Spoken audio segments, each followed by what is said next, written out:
I'm Goldie Hyder of the Business Council of Canada, and this is Speaking of Business. Over the past few weeks, we've been exploring how the COVID-19 crisis is affecting businesses across Canada and how leaders are responding. One reoccurring theme we've heard on this special podcast series is the importance of communication. As we work from home, we are relying more on new ways to meet and keep in touch. My guest today understands those challenges.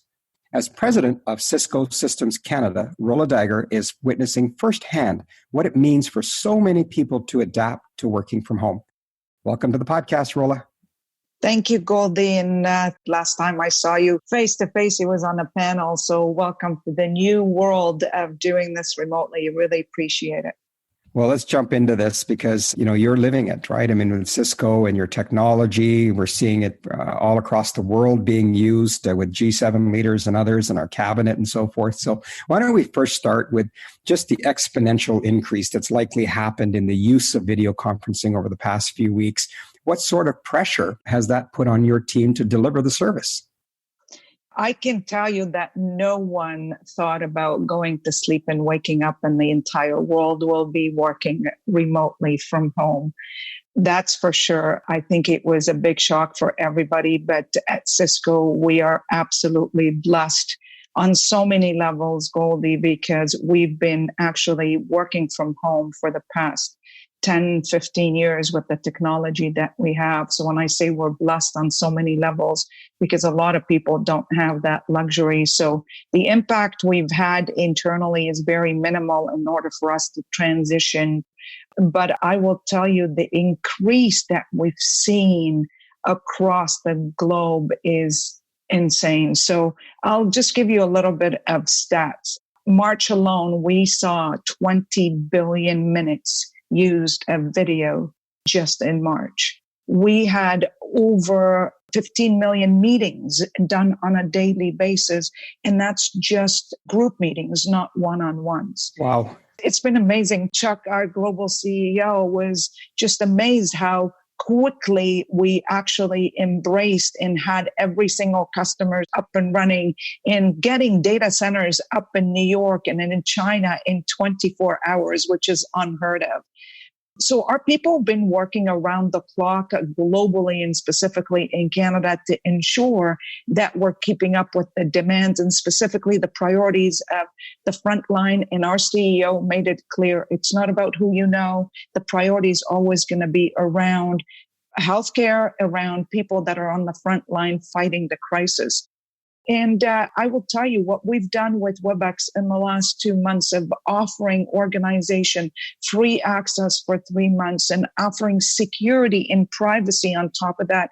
Because as you know, for us specifically, security and privacy is not negotiable, period, full stop.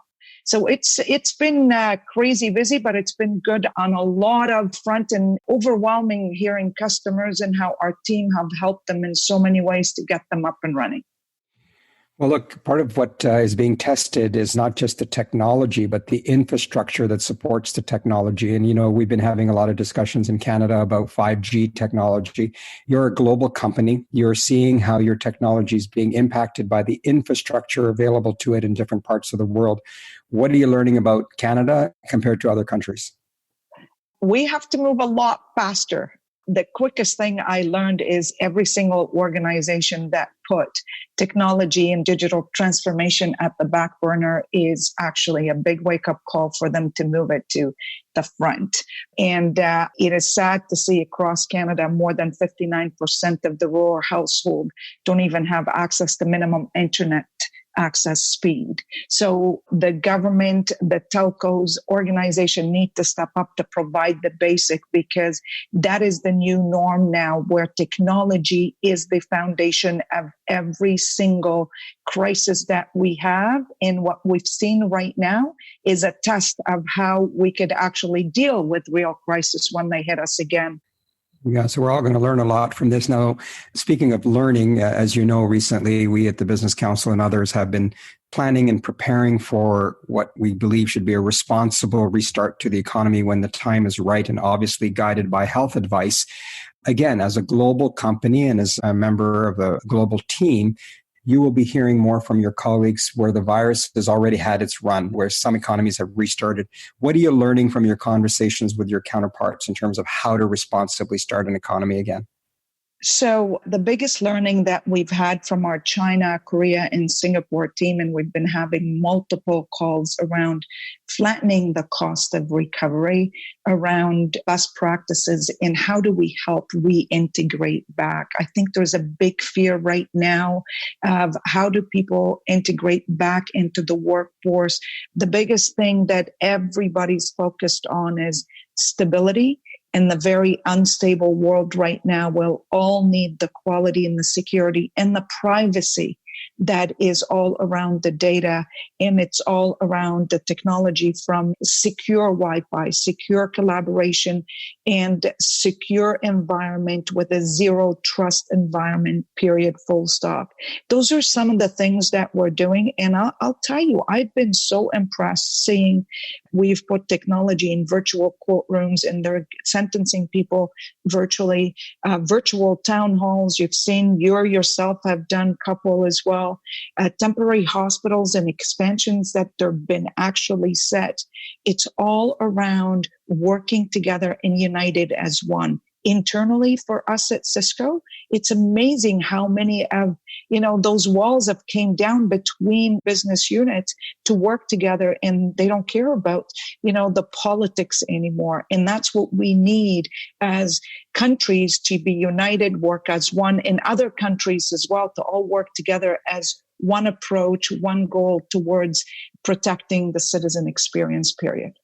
That's a very positive learning from this. And I wish we had the time to unpack some of the things you said about telehealth and telework and telelearning. And hopefully we'll have you back someday to talk further about that. But I want to ask you sort of two wrap-up questions, if I can. The first is, and I know how passionate you are about community and community service and doing the right thing. And there's no question you must be doing a lot right now about the response to COVID-19. What is Cisco specifically doing, and what are Cisco employees doing to support the community these days? I love this question, and I was hoping you will ask it, Goldie, because it's in our DNA, specifically around what we're doing globally. So our CEO, Chuck Robbins, announced $225 million in cash and in kind contribution to give back and to fight back in every single country. We just announced $2.5 billion of financing to allow customers and partners payment deferred to January 2021.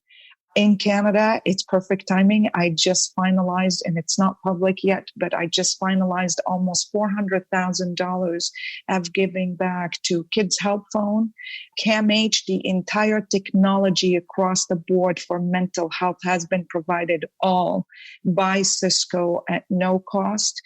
Food Bank just donated to Food Bank as well, and 10 shelters across the country is all being donated. Almost $500,000 we just donated in the last 24 hours to all of that.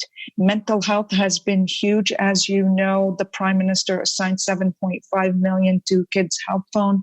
And I know it's not enough, and other premiers are putting in, because I could tell you 11 million calls came in the last few weeks just for support on mental health. And personally at Cisco, our employees are 3D printing masks and mask holders.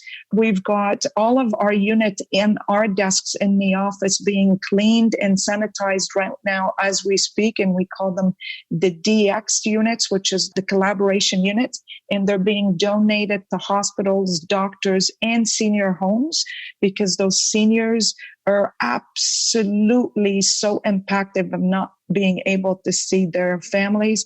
And my favorite is, we had a couple of students in Halifax from India that have nobody here, and they got stuck. They couldn't get back home.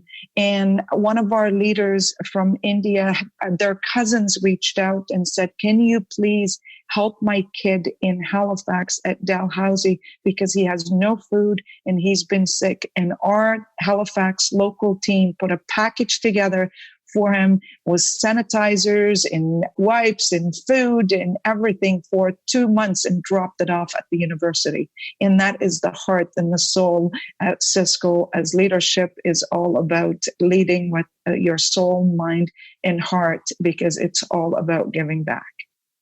Terrific. Well, look, if you can sneak in a quick answer on this question, that would be great, because I want people to hear what you have learned, how you have changed as a result of this crisis as a leader. I have to tell you, the silver lining for me is feeling blessed and appreciate what we have today. As you know my story, I come from a war zone where most of my youth is in a bomb shelter. And when I heard my kids actually complain, I told them that this is a luxury bomb shelter. It's amazing how much the past few weeks had made me appreciate how blessed we are as Canadians to have what we have and be in a safe environment, and knowing that the most precious thing to you is your family, and really waking up and appreciating the impact that you can make and the purpose you have in life to help others. Because to me, great leaders are the one that lead in difficult time, not just in good times. And it's all about right now, our focus to be on how do we integrate people back and how do we lead with empathy. Because it's not about, oh, you got annoyed because a kid walked into a room while your employees are talking. The pressure that people are under, the employees are juggling as parents, homeschooling and cooking and the work and the balance, have that human touch and be grateful, lead with calmness, lead with appreciation, and allow people do what makes them feel good to continue to go out there and make an impact on the world. Well, thank you for being a great leader, Roland. Thank you for joining us today. We really appreciate it. Thank you, Goldie, and good luck, as I know how much work you and your team have been doing to help us as leaders in the community. Roland Dagger is president of Cisco Systems Canada. If you would like to hear more of these special Speaking of Business conversations about the COVID-19 crisis, you can find them all wherever you get your podcasts, or simply go to our website, speakingofbiz.ca. That's biz with a Z. Until next time, I'm Goldie Hyder. Thanks for joining us.